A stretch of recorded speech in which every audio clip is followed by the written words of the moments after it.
We are in Bryanston, Johannesburg, South Africa, and we are about to go to Soweto, and then we'll go ride in the south of Joburg, like where I grew up, and then we'll go ride Germiston. Basically just ride.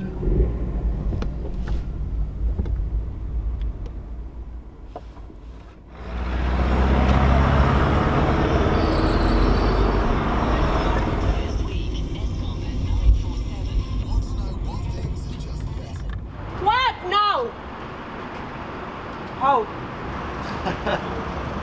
Stretching.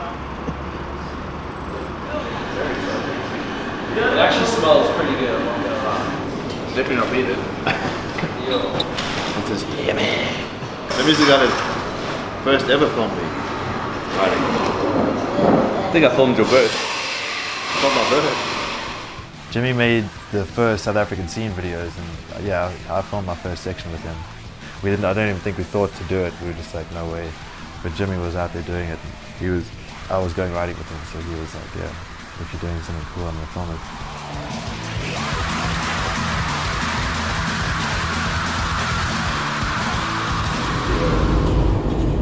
Yeah, I haven't really hung out with him for ages. I don't think he's shot anything to do with BMX for so long. He just shoots like music videos and features and stuff now, and he's gonna come and be our B cam.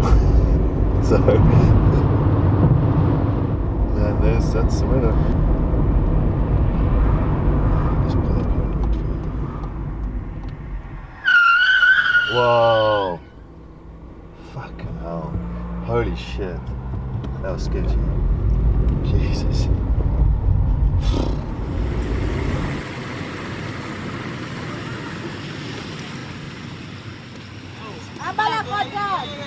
Who's Zuma? Zuma is our president. He has like hundreds and hundreds of charges, like criminal offenses against him. The whole country knows how corrupt he is. It's ridiculous. Like he's been accused of rape. He's been like all sorts of stuff, man. It's actually unbelievable. There's this theater. Here it is. This is the spot. Look at that place. That building. Can you imagine rolling up to this for the first time? I can just being like, what the hell is this? I'm prepped, dude. You are always organized. I like that. I like that about you. Nice. Even centipede. Can't you? No. It's not open. I'm just rolling.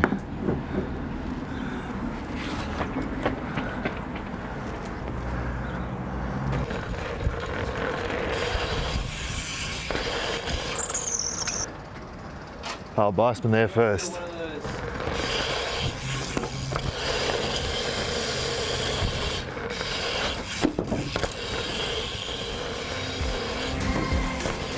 I've always considered South Africa my home, so this is home. But it's been almost 6 years now that I've been away, and slowly it's like starting to feel more and more distant and more like a destination.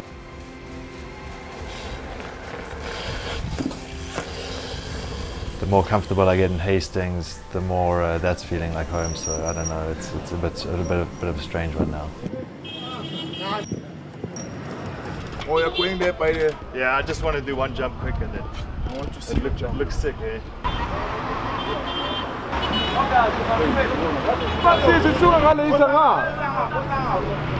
He's gonna jump, man. He's coming. I have to wait for Jimmy. The reason why Greg was different was he was always a level above those around him. He was always pushing to ride better and to go faster and higher. Not that he wasn't happy with what he did. I mean, he's the most stoked dude on a bike. But that guy's got motivation to push harder.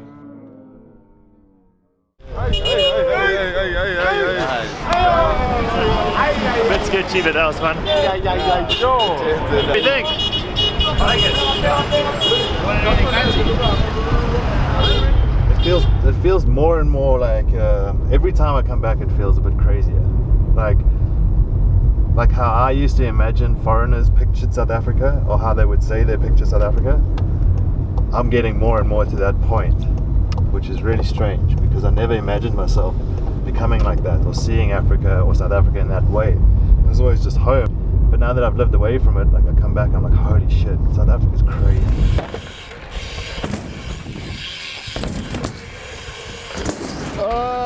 You kind of got to like figure out where the ramps are all right and where they're not. Yow! Brad! Hello, dude. Are you Greg? Good, thanks. How you doing? I'm good. Alright, Brad.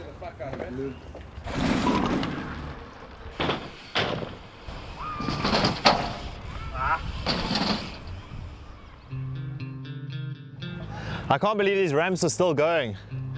You know how big that box used to feel when I was a kid? Hands are slippery. This time I want you to tell me stories about some pictures Yeah. That's crazy, eh? before and how the story is going to end. Let's try this one. So sick seeing Nati ride this place. Years ago, Nati was just a small little kid riding on a sketchy little bike. Jason Phelan came over here on a tour and left his bike for her. Oh, dude! This is my first 20-inch bike. Full like pro setup to Nati. Yeah, from Jason Phelan. Any words to him if he's watching this? My hero, my everything. Thank you very much. You got me into bikes and I'm glad and I'm so happy. Thank you very much, Jason.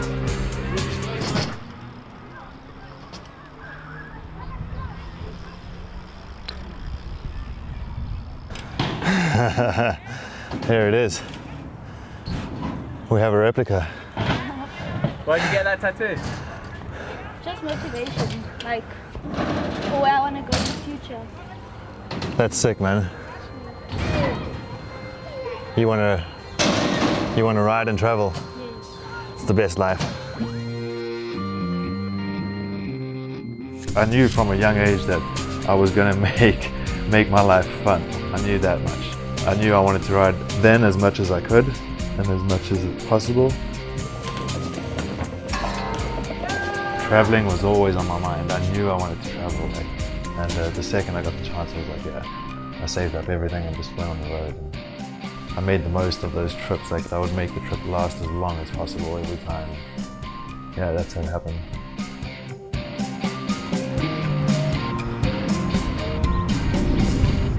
Yeah, Brad. Yes, boy. Oh yeah. Nice.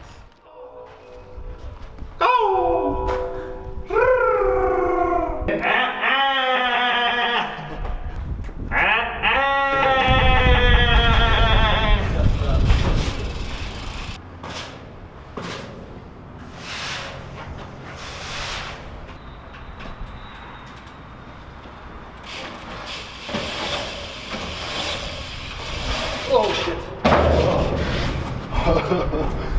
So tired.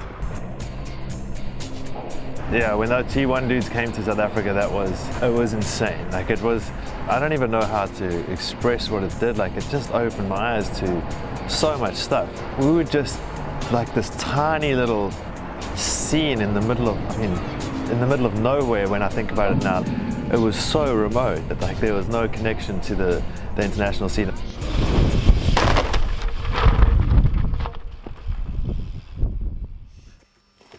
Big go, let's do it. He looks like an adventurer. Conan! But yeah, when the T1 guys came there, it was like seeing them in real life was just like a whole new thing. And not even just from like how well the guys rode and how amazing it was to see guys ride on that level in real life, but just what kind of people they were. They were so rad, like nice dudes, genuine people, and I think that had as much a profound impact on me as how good they were at riding and their riding influence. Like just seeing how like they were superstars in my eyes, but they were just like normal dudes. Like it was just, that was cool. When was the last time you rode this place? Ooh, I don't don't know, maybe 2 years ago. It's such a sick bowl, man. I don't even know how long it's been here. Probably 40 years, more than 40 years. Okay, chaps. We used to struggle. Thanks, man. See you later.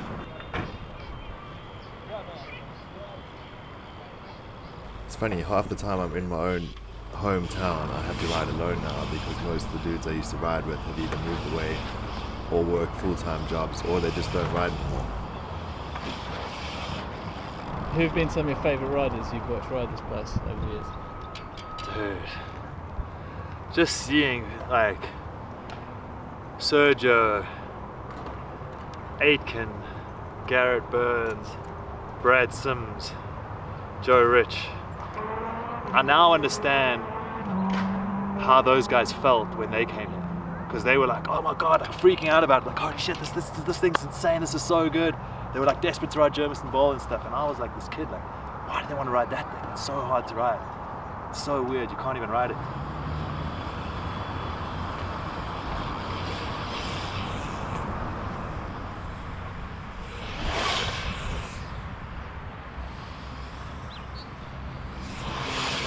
This time I want you to tell me stories about your pictures I'm going to show you.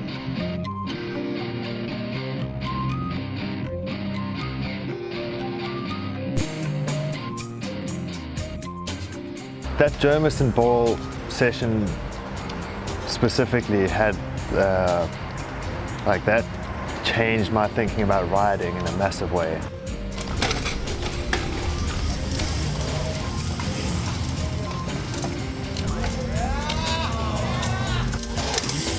I like it. I'm putting riding.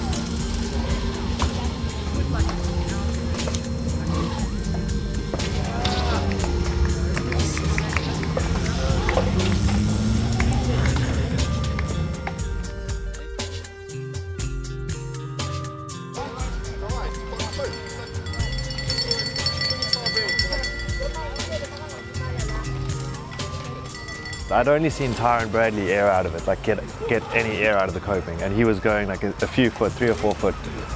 At first it seemed just like, holy shit, these dudes are fucking absolutely crazy.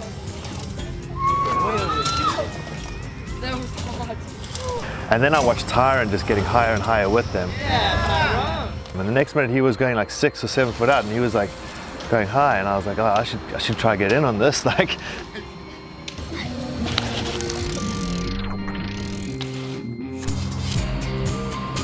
To see that it's possible and that it's not that, like, yes, it's scary, but once you do it more and more, and if you just push a little further every time, that's what one thing Joe Rich taught me, is like, think about the riding. Like, if you're going and you're trying to air a big quarter pipe and you keep landing flat, don't pull out as much.